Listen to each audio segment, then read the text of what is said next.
let's talk about all the books I read in February. February has been not that big of a reading month for me. I feel like normally I average around 6 books a month. So last year my goal was 100. I think I read 109. And then this year, because I just knew that this year was going to be probably pretty busy, so I dropped it down to 85. And I think it's doable.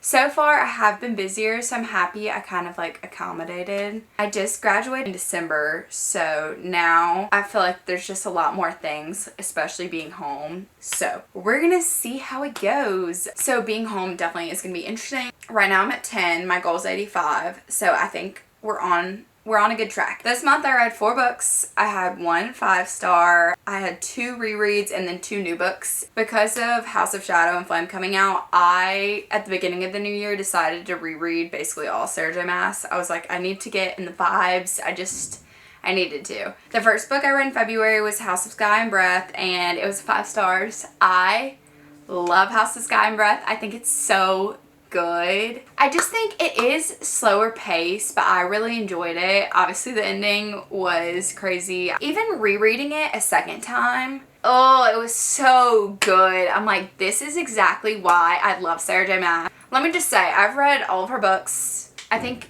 everybody can choose their own book and the reason of why they like that series. I just really love all of her books. The only book I haven't read by Sarah J Maas is Assassin's Blade, but I've read all of her other books, at least her series. Crescent City is one of my favorites. It just has a certain feel to it. I think it's really interesting when you think about fantasy books. It's not your typical fantasy, it's more urban fantasy. It is based in a city. They have phones, they're emailing each other, they're having appointments and meetings, and I think it's really cool because you get the humans, you get the fae, you get werewolves, like, not werewolves, but like they're wolves. I just think it's really interesting, and it's really cool how she makes all of her worlds feel different, but they all just kind of like, you know, kind of what to expect from her. So I really like Crescent City. I think it's just a really interesting twist. In House of Sky and Breath, you get a lot more of other characters, so then I feel like that really helps develop like the world building and all of that. I love House of Sky and Breath. Oh, it's so good. I love Varun.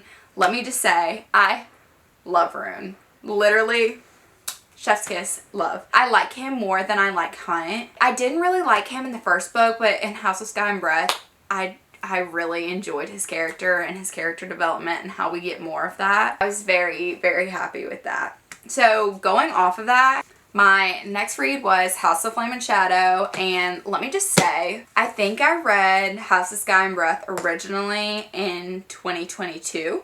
It's now 2024. So that's a long time. When I first went into the series, I had read ACOTAR, I'd read Throne of Glass, I think both summer of 2021. Like, I read them, one in June, one in July, and then I just wasn't interested in Crescent City. I was like, I just don't think I'm gonna like it. And one of my friends at school, she was like, you have to read it. She was like, if you haven't read it, like, you need to read it. And one of my other friends was also reading Crescent City, and then she read House of Sky and Breath. She was just freaking out, and she made it seem so interesting, so I just assumed, because I read the other ones, I was like, I might as well just read this one. You know, I'm very happy that I did, because I got to experience this. Now, let me just say, I think that I'm on the same page about this book as most other people. I wanted to love it. I really did. And I waited so long for it. This book just frustrated me. Like, it frustrated me so much. Bryce really frustrated me. I feel like a lot of the things she did wasn't true to who she was. I liked Bryce in the other books. This book, I'm like, why are you doing that? Literally, why? I don't understand. So like I said in House of Sky and Breath, like, you get a lot of new POVs. And this one, oh my gosh, do we get a lot of point of views. You get so much information, and it's almost too much information. It was just a lot to comprehend. This took me a hot minute to get through, just because there's so much going on. It was action-packed. I will have to say, I rated this 4 stars, by the way. I did enjoy it. It was a Sarah J Maas book. Like, she brought the action. I've heard other people say the last 100 pages, like, you can't put it down in all of her books. Completely agree. Completely agree. And she did not fail to do that. The ending, I will say, I didn't expect it to end how it did just because of the timing of everything. I just assumed that some things weren't going to happen later. Some things did happen earlier than I expected. Even though I didn't know what to expect, it still wasn't what I was expecting. If there's a fourth book, obviously I'm going to read it. I'm going to wait for it and I'm going to be excited. But this just left me kind of feeling really frustrated. Especially, let me just go back and say, some of the side characters, I'm like, why are you making these choices? We would get to their chapter, and at the end of the chapter, it was like, I'm gonna go to this, but instead I'm gonna do this. Why?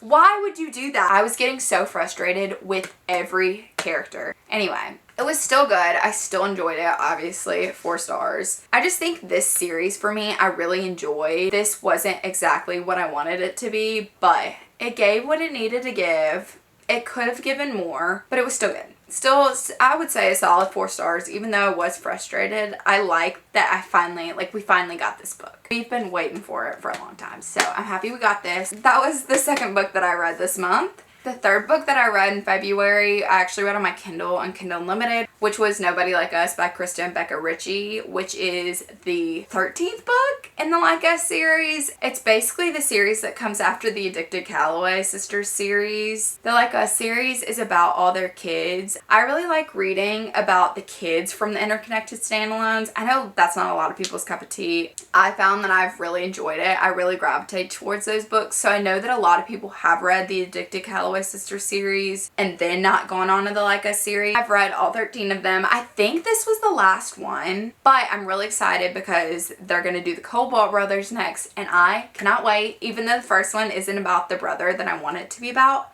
I'm so excited. I cannot wait. I think that it's just really interesting because you get the kids at the end of the Addicted Calloway Sisters series, and I think it's really cool to see them all grown up and how they interact. And you just get the parents. I just think it's fun. I will say, for this series in particular, each character had about 3 books. Each couple had about 3 books. To me, that is so many books spent on one couple. And I will say the Addicted Calloway Sisters series was the same. Each couple gets 2 books, and I just felt like for the Like Us series specifically, it was so many books for one like overarching conflict. For that one conflict, why do we need 3 books about it? It's just, it gets to the point where it's like, okay, figure it out. It just really didn't make sense to me, and it was just really frustrating. Did I read all 13? Yeah, don't get me wrong. I enjoyed them. I really did. I think they're fun. They are long books. Like, they take me a minute to get through, and I did read all of them. I gave Nobody Like Us 3 stars. I think that's what my rating for the majority of the series has been, is 3 stars. I enjoyed it. What can I say? I was entertained. The 4th book and the last book that I read this month was Throne of Glass. This is actually a reread, and I also gave it 3 stars. I think I originally gave it 4 stars, but I bumped it down to 3 just because I've read all of Throne of Glass, all of ACOTAR, all of Crescent City. I've read all of her books at this point, so now I'm just going back and rereading. After knowing what I know after reading Kingdom of Ash, it makes this book so much more fun to read, but also you're just waiting for it to pick up. This is classic book 1 in a fantasy series. I just think it's very introductory. If you don't like this, keep reading. I remember when I originally read it, I picked it up in like December. I think it was Christmas break. I don't know why I vividly remember this, but I do. I read it. I think I got halfway through and I just thought, I'm not interested. It's not holding my attention. So I just kind of stopped reading it. And then I picked it back up in the summer and I literally flew through the series. Like, I love this series. This classic book 1, like, it's not the best in the series. I'll tell you that right now. It's not my favorite. It's honestly probably one of my least favorite in the series, but that's to be expected because it gets so much better. And I think knowing what you know at the end, it's really fun to go back and reread and just get a better feel for it. You just kind of, all the things that didn't make sense when you originally read it now make sense. You just think, oh, that's what that is. Okay, cool. If you don't really read fantasy, this might be kind of hard for you to get into But I've heard a lot of people say read Throne of Glass if you like more plot-driven books, and then read ACOTAR if you like more romance-driven. The way that I read Sarah J Maas was I read Throne of Glass, ACOTAR, Crescent City. I stand by how I read it, but I know everybody reads it in a different order. I think it's really cool to go with her as she's writing the books because you kind of grow with her as a writer. And I think that's very obvious from reading Throne of Glass to reading Crescent City. You just get two different kind of feels and vibes, and you just kind of have to figure out what you like. I just think that it's so good. You will eventually get romance in it. If that's what's holding you back by me saying it's more plot driven, there is some romance in Throne of Glass. Throne of Glass is YA, ACOTAR's new adult, and then Crescent City would be adult. That's how I've seen it labeled, and I would agree with that. But this was the last book that I read in February, and I really enjoyed it. I'm currently reading Crown of Midnight. I'm rereading all of these because I keep seeing everybody reading it and I just feel left out. I need to read it again just so I can know, because I am the type of person, I don't know if this happens to anybody else, but I feel like I go through books so fast. In the moment, love them. I can retain all the information within a couple days to like a month of reading it. After that, gone. I could not tell you, I genuinely could not tell you how this ends, how the series ends. I literally just don't remember. And I'm like, how, for saying that I really enjoy a book, how can I not remember how it ends? But I just know the vibes were good. The vibes were good, and that's what matters. So this was the last book I read for this month, and I don't know if I just want to binge the series or if I want to kind of break it up and read other books in between, because I do have books on my radar for March. But March is really busy. I have a lot going on in March, so we're gonna see how many I get read. I'm hoping at least 4, if not more. So Throne of Glass is a good one to end the month off with. This month hasn't been the best reading month, like I said, but hopefully it will pick up a little bit. I feel like normally it always does, like especially closer to summer. I just feel like I read so much more in the summer. There's just less going on, so I feel like I just have more time. I have a lot of things that I'm excited for March. There's a lot of books coming out that I want to read and that are just on my radar. So if you want to see more of that, like, comment, subscribe. If you have any questions, if you have any recommendations for what you want to see from me, just leave it down below, and I will see y'all later.